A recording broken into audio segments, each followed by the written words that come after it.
Hi, this is JCTA President Brent McKim, and I wanted to take some time to talk to you in some detail about the proposed new pension tier that's embodied in House Bill 258 that has been filed with the General Assembly. To begin with, I want to clarify that what the bill would do would be to create an additional new tier for new hires, and would have some plan design changes that would make that tier different than existing tiers. Some people have said they don't want TRS to be a two-tiered system, and it's already too late for that because we already have three different tiers in TRS. People don't particularly notice that, but there's one tier for people who were hired before 2002. There's another tier for people that were hired between 2002 and 2008. And there's another tier for teachers that were hired after 2008. So there are already three tiers. So this would be a fourth tier that would be created for the TRS system. And I want to walk through some aspects of that. And I apologize because I need to start with something that is a little bit technical in order to understand how this new system will be designed. Right now, I want to talk about the payments that are made to the current system. Everyone knows the state has huge payments that it's making for the current TRS system, all three tiers that are in it. That's the blue box. It's a big payment, no question about it. But a lot of people think that because that payment is very large, that's because the benefits are expensive for the new system. But that's really not the case. There's a way that actuaries, technical experts, can calculate what the cost of the benefits are for any pension system.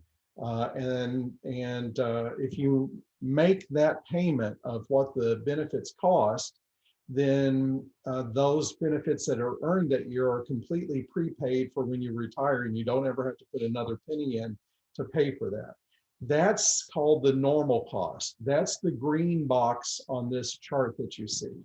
And actually, the normal cost, the cost if you put that amount in during the year of employment, you'd never have to put another penny in because the interest that would earn when you reach retirement age would be enough to totally pay for the average life expectancy for that employee. That's the normal cost.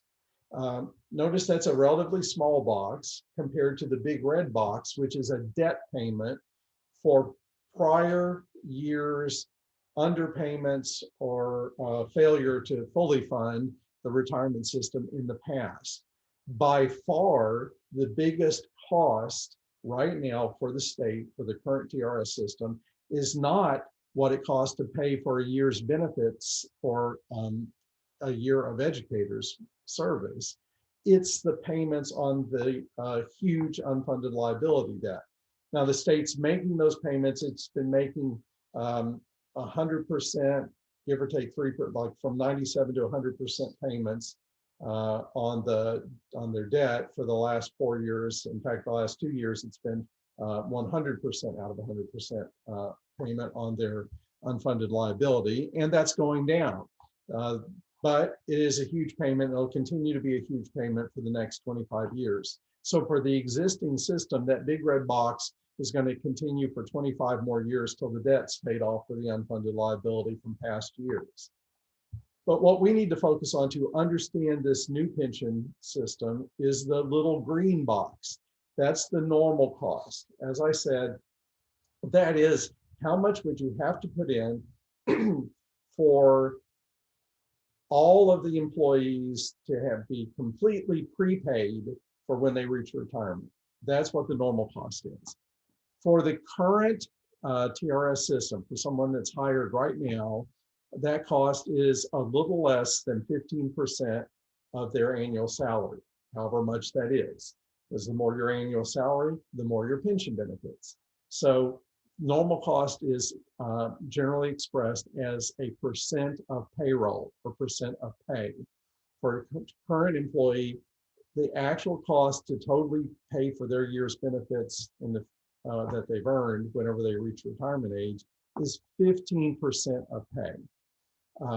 That's the important thing to understand here. What would it cost if we didn't have an unfunded liability for the current system? Well, it would only be the green box, because the red box, if we didn't have an unfunded liability debt payment, then we'd only have to pay the little normal cost. But of course, we have a big debt payment, and the state's going to continue to pay that, because if they don't, the credit rating agencies will lower the state's credit rating, and that's all kinds of problems for the state. So they have no interest in going there. So that's good news about that. Now, that's important to understand, that normal cost, because some people have said there's not as much funding going in to this proposed new tier as there is for the current tier. Well, that's true, because the new tier is designed to be 100% funded from day one. And so the big box, the big red box, is gone. There is no unfunded liability payment for the new tier, only the little green box for the normal cost. And the pension plan for the new tier that's being proposed would have a normal cost that's similar to our current plan, probably a little bit less. And again, TRS indicates the normal cost for the current plan is 15% of pay. A few years ago, an outside group, PFM, came in and did an analysis of TRS and reported to the legislature. They agreed that the current normal cost for the TRS system is about 15% of pay. So what would happen with this new tier that's being proposed? What would happen with the new tier is employees would pay 9% of pay into the pension system, and the state would pay 8% of pay into the new pension system. And so the new system will have 17% of pay total going into it when you combine the state and the employee contributions. And the normal cost will be somewhat less than 15% of pay. So you've got 17% of pay going in to something that we know will cost less than 15% of pay. Well, that's obviously a gap of an extra 2% of pay. What's going to happen with that extra 2% of pay that's going into the new fund?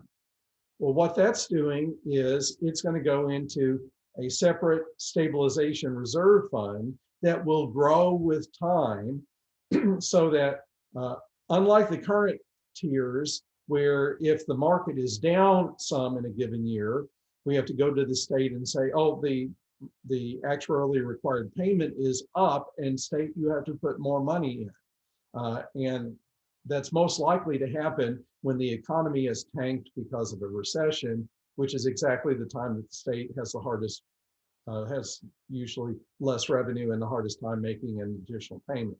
So unlike that situation, what's proposed for the new tier is they will essentially prepay in case anything more than that is needed than is already being contributed, and that'll go in the stabilization reserve account.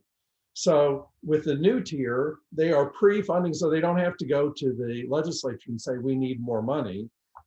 It's going to be built up already in the reserve account, because everyone, the state, a combination of the state and the employees are putting in an extra 2% into that reserve fund. Well, what can be done with that reserve fund? Can it be rated by the General Assembly? The answer is no, it cannot be, because the money has gone in to a pension system, and under the IRS rules, you can't take the money out for anything other than a pension. So it can't be rated by the legislature, even if they'd want to. What can it be used for? Well, it could be used for either, presumably it won't be used for anything for quite a while, because we want it to build up. But eventually it's going to build up, and the new system is going to be 105% funded, 110% funded, 115, because we're paying 17% in for something, the new folks will be, for something that costs 15%. Now, eventually, well, it's not just the new folks, it's a combination of the new folks and the state that are paying it. But eventually, once the stabilization reserve fund reaches a high enough level, then the TRS board has the discretion to use additional funds that are going into that to either make additional contributions into the new tiers supplemental accounts for the employees, and or use some of that for the unfunded liability that it has for the system as a whole, because all of the new funds going into this system are going to be commingled and in with the existing TRS funds. So the bottom line is the new fund is costed at 15%, funded at 17%. So we build a reserve fund for that that will be able to be available if it's ever needed. Now, in all likelihood, you could have, as long as you have a fund that's 100% funded, as this will be, it doesn't take much to keep it 100% funded, because if it drops to 98 or 97% funded, a small additional amount is more than enough to bring it back up to 100% funded.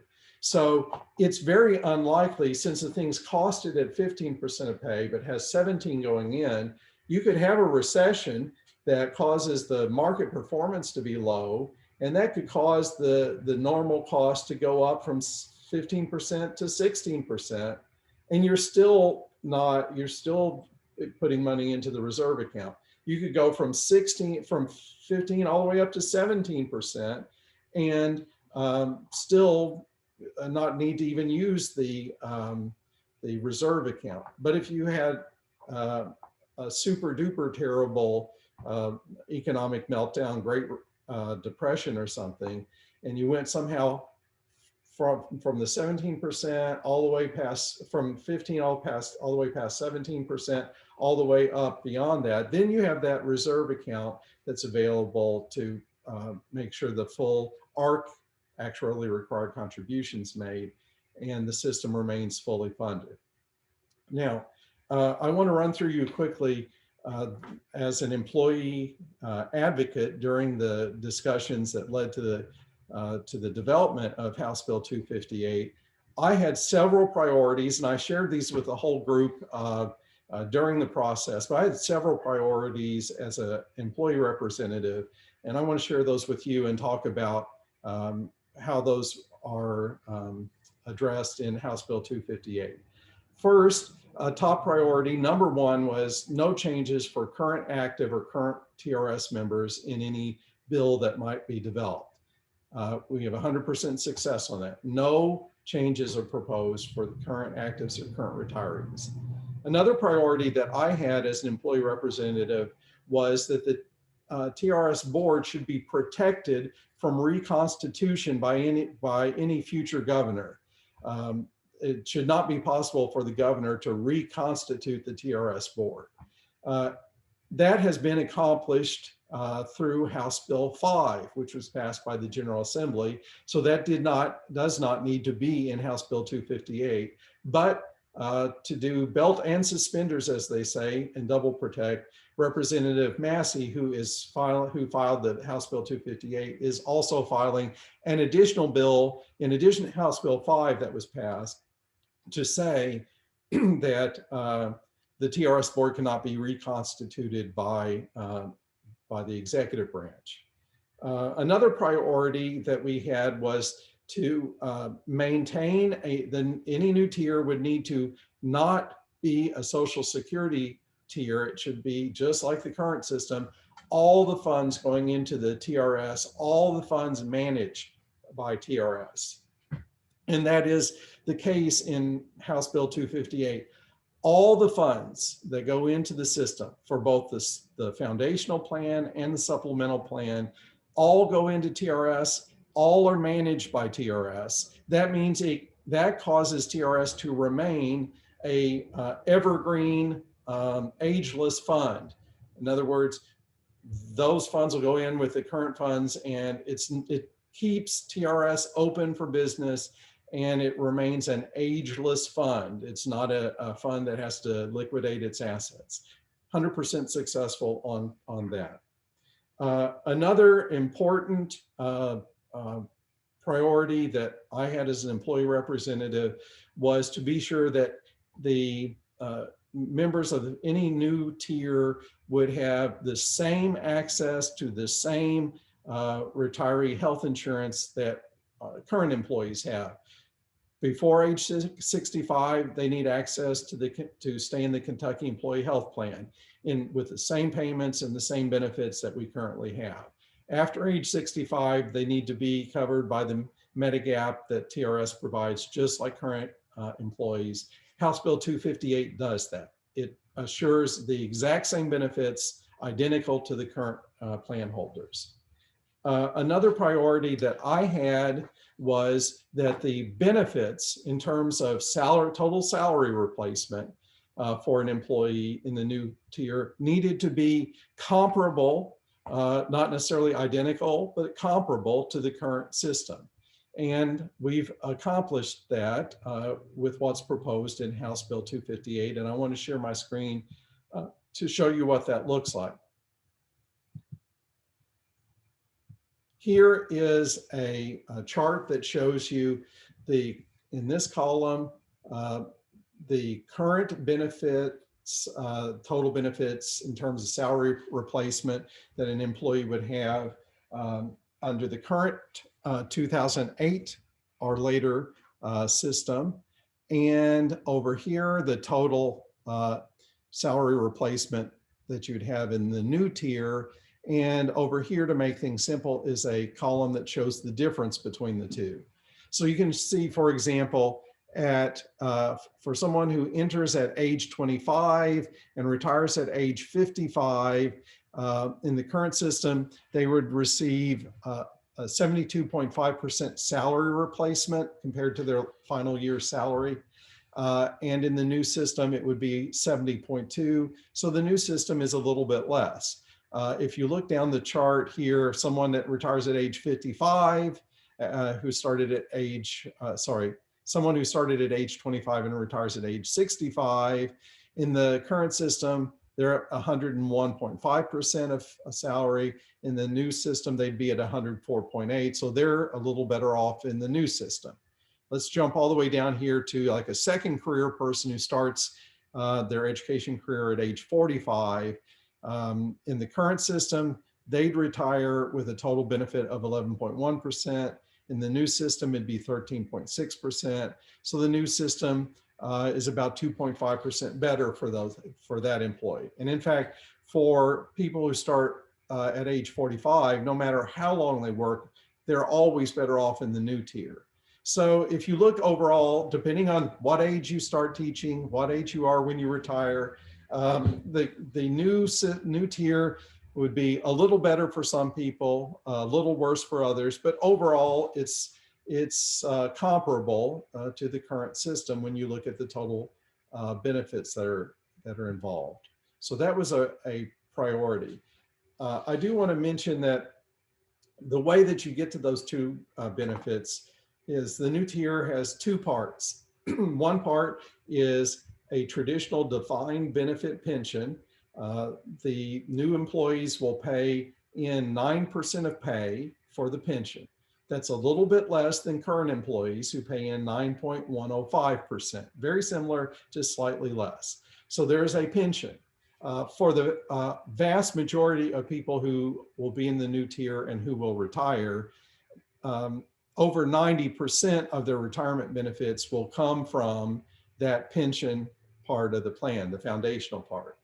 There is also, though, a supplemental part, which is kind of like a savings account. And the employee, in addition to the 9% they put into the pension, they put in 2% into the supplemental plan, the savings account part, and the state matches that with 2% from the state. Now, some people have said, well, is that, or they've asked, is that new tier supplemental portion, is that going to go up and down and with the stock market and be unreliable? the answer is no. What goes into that is going to earn interest based on the 30-year Treasury rate. Now, historically, that's been around 5%. They use a 5-year rolling average to smooth out so it doesn't change from year to year very quickly. Right now, with the 5-year rolling average, it's at about 4.8% that it will be paying. So historically, it has remained around that 5% mark. Varies a little bit, but 5%. So it never goes down. Another priority that I had during the discussions around a potential new tier was the benefits that are earned for that new tier need to be inviolably protected. And that is the case for this new plan design. House Bill 258 says any pension benefits that you have earned are inviolably protected when you earn them. And any payment that goes into this supplemental account, the savings account portion, is inviolably protected, both the state's contribution and the employee's contribution. One advantage for this hybrid design is if someone winds up having to leave the state or leave the profession. Currently, right now, if someone does that, if they either leave the state or leave the profession, they can receive what they paid into the pension back, the employee's contribution to the pension they get back, with 2.5% interest. In the new plan, it will work the same way for the pension. Whatever they paid in, they get back what they paid in with 2.5% interest. Works exactly the same way. However, for the supplemental plan, the savings account portion, after they've been vested after 5 years and they're fully vested, then if they leave the state or leave the profession for some reason, then they can withdraw not only their 2% contribution that they made, but they get to keep the state's 2% match, and they get all the interest that they've earned on both their contribution and the state's contribution. So there's a fair bit of discussion that millennial folks they think less long-term about their careers. So probably in that sense, this is a good fit for a millennial employee, because if they do decide to change states or change professions, then more of what they've paid in is able to come back to them. Everything they paid for the pension plus their contribution to the supplemental and the state's contribution and interest. So that's an advantage that that has for someone that maybe doesn't think quite as long-term career minded as someone in my generation. It's kind of depressing saying that. Another priority that I had was to maintain the other aspects of the current TRS plan design, including access to disability retirement, the COLAs on your retirement benefits, cost of living. Current employees have 1.5% COLAs that are paid for. So when they retire, their benefits increase by 1.5% each year. That was accomplished in House Bill 258 as well. That is in there. Another goal that I had for any new tier was an intentional plan design to keep it 100% funded. And as I mentioned before, this new tier does remain 100% funded. It's designed to do that because if it drops down, then, well, first of all, it's designed to do that because we're putting in more than it actually costs to fund the system. So you've got margin for error built in. But if you went past that, there's the stabilization reserve that's available, as well as other cost control measures that are unlikely to ever be needed because you're going to be overfunding it and have that reserve fund. Another important aspect of the new tier that was a priority for me was to be sure that the TRS board had the authority, if that supplemental fund reaches such a level that you're 120 or 130% funded, that the TRS board would have the authority to then start making some deposits of that surplus into the the savings account, the supplemental accounts for the new tier plan holders. And House Bill 258 includes language that allows that to happen. So that supplemental account, if it gets large enough, the TRS board has the authority to make some additional contributions into the DC supplemental part of the new tiers plan design. So I hope this kind of overview helps to understand the provisions in the new plan. Now, it is the new plan from the state's point of view, one positive thing about the new plan that they like is it does have cost savings, and the cost savings come in large part because the new tier would require someone to reach age 55 and have 30 years of service in order to retire. Currently, anyone can retire after 27 years of service at any age. So this would require someone to be age 55. And that is a requirement that doesn't exist for the current plan. It does save some money for the state. However, under the current plan right now, the average retirement age is 59.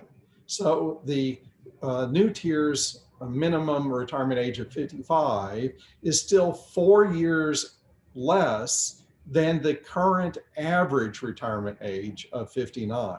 So yes, that is a plan design change where the current plan is better, but if you take it in context of what the average retirement age is currently, that's not a terrible benefit. Well, how does that compare to other states in terms of retirement ages?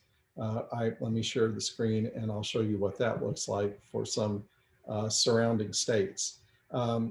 Under the new tier, as I say, you can retire at age 55.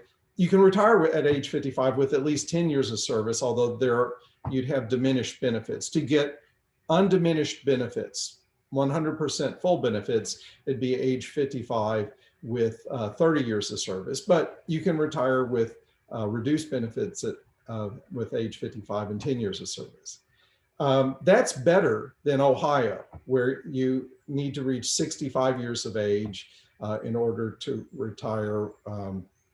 As you can see, 65 years of age and 5 years of service, or age 60 when they've accrued at least 35 years of service. The new tier is better than Ohio. The new tier is better than Tennessee in terms of retirement age. Tennessee requires age 65 and 40 years of service, or a rule of 90. The proposed new tier is better than that. In Indiana, you can retire at age 55 with 30 years of service. So that part is similar to the proposed new tier, or age 60 with 15 years of service. But our new tier would be age 60 with 10 years of service. So the TRS new tier is better than on retirement age than Indiana in that regard. And it's better than Indiana at age 65, because in Indiana, you have to have 10 years of service at age 65, and our new tier would only require 5 years of service at age 65. So in terms of retirement age, it's better than Ohio, it's better than Indiana, it's better than Tennessee. So the states with whom we have most of our borders and compete along the border for teachers, there's still an advantage in the new tier to be in the Kentucky system in terms of retirement age compared to other systems. So that's an overview of House Bill 258, some of my priorities as an employee representative during the discussions that led to 258, and some of the elements of the plan design. I hope this is helpful. Thank you for your engagement on behalf of other education employees and public education as a whole, and the children we serve. Thank you very much.